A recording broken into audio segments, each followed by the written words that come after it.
महान आचार्य चाणक्य ने कहा था कि जिस इंसान ने ये समझ लिया कि क्या, कब, कहाँ और कितना बोलना है, तो उस इंसान को सक्सेसफुल होने से कोई नहीं रोक सकता। ऐसे इंसान की सफलता सुनिश्चित है।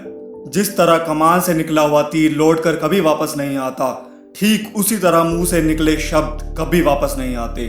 शब्द और भाषा हथियार है और कमजोरी भी।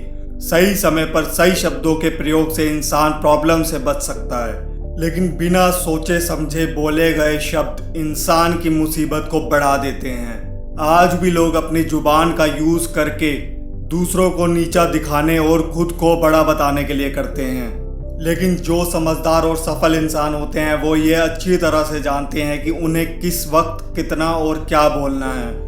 साइलेंट रहने का मतलब ये नहीं है कि आपको पूरे दिन एक भी शब्द नहीं बोलना है। मौन का मतलब है कि बेवजह वर्ड्स का यूज नहीं करना है। जहां जरूरत हो बस वहीं बोलना है। साइलेंट किस तरह लोगों के अटेंशन को ग्रैब करती है, यह बात आप इस एग्जाम्पल से समझ सकते हो कि जब क्लासरूम में टीचर किसी सब्जेक्ट पर बात करते हैं तो स्टूडेंट्स उनके बात को बिल्कुल ध्यान से सुनते हैं, लेकिन जब सडनली टीचर बोलना बंद कर देते हैं तो स्टूडेंट्स शॉक हो जाते हैं कि क्या हो गया, कम्युनिकेशन बंद क्यों हो गई। मैं जब स्कूल में था तब अक्सर ऐसा होता था और आपके साथ भी ऐसा हुआ होगा। एग्जैक्टली यही फॉर्मूला हमारी डेली लाइफ में भी लागू होता है। जब आप अपने काम से काम रखते हो, दूसरों के मामलों में दखल नहीं देते हो, ज़रूरत हो तभी बोलते हो, तो लोगों का ध्यान आपके ऊपर जाता है। और अगर आप कम बोलते हो, ज़रूरत हो तभी बोलते हो, तो लोग आपकी बातों को इम्पोर्टेंस देंगे। लोग आपकी बात को उन लोगों की तुलना में ज़्यादा प्रेफरेंस देंगे, ज़्यादा याद रखेंगे जो लोग बिना बात के बकबक करते रहते हैं। शांत रहना नेगोशिएट करते वक्त आपकी बहुत ज़्यादा हेल्प कर सकता है। बातचीत के दौरान जब आप अचानक चुप हो जाते हो और सामने वाले इंसान को जवाब नहीं देते हो, तो ये खामोशी उस दूसरे इंसान को ये सोचने पर मजबूर कर देती है कि आप आखिर क्या सोच रहे हैं।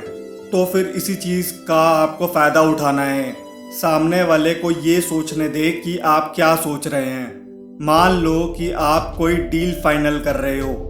ये सामने वाली पार्टी को जल्दी से यस या नो कहकर रिप्लाई ना करो। कुछ सेकंड चुप हो जाओ। आपकी ये चुप्पी सामने वाले इंसान को परेशान करेगी और वो सामने वाला इंसान बोलकर आपकी इस खामोशी को भरना चाहेगा।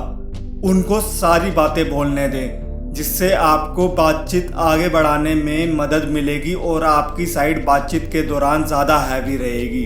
अगर आप एक पावरफुल रिलेशनशिप बिल्ड करना चाहते हो तो उससे पहले आपको ट्रस्ट बिल्ड करना होगा, और ट्रस्ट तभी बिल्ड होगा जब आप सामने वाले इंसान की बातों को ध्यान से सुनोगे। यानी बातचीत के दौरान बोलोगे कम और सुनोगे ज़्यादा। ऐसे करने से दूसरे इंसान को फील होगा कि आप एक अच्छे इंसान हो, सामने वाले की बात को अच्छे से सुनते हो, किसी को भी नज़रअंदाज नहीं करते हो, और तभी तो वो आपकी बातों को अच्छे से सुनेगा और ट्रस्ट बिल्ड होगा। मनुष्य की आदत ऐसी है कि वह अपने मन में चल रही बातों को दूसरों को सुनाना चाहता है, और दूसरा भी आपके साथ ठीक वही काम करता है। ये बातें किसी अन्य या तीसरे इंसान से संबंधित हो तो सुनने सुनाने का काम और भी दिलचस्पी से होता है। आप फिर जब कभी भी बैठते हैं तो इन्हीं बातों को फिर से दोहराया जाएगा और फिर से इन्हीं बातों पर विचार करेंगे।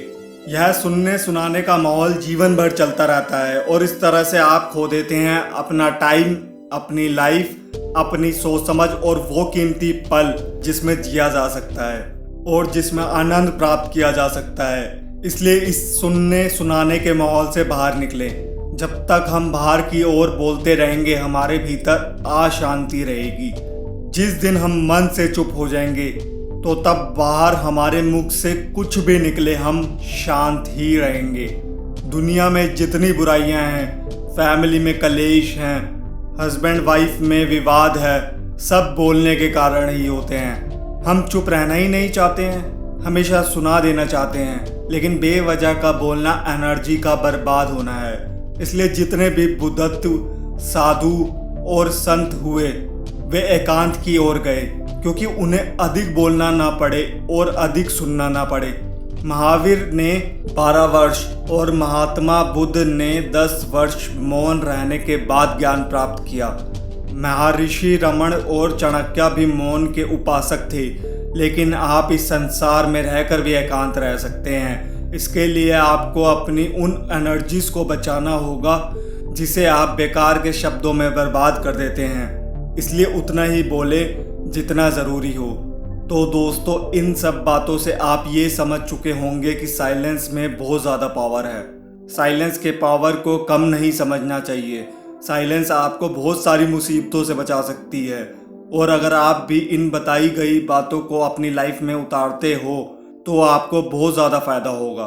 दोस्तों, आशा करता हूँ कि वीडियो पसंद आई होगी। ऐसी और भी वीडियोस देखने के लिए सब्सक्राइब कीजिए चैनल को और दबाइए बेल आइकन को।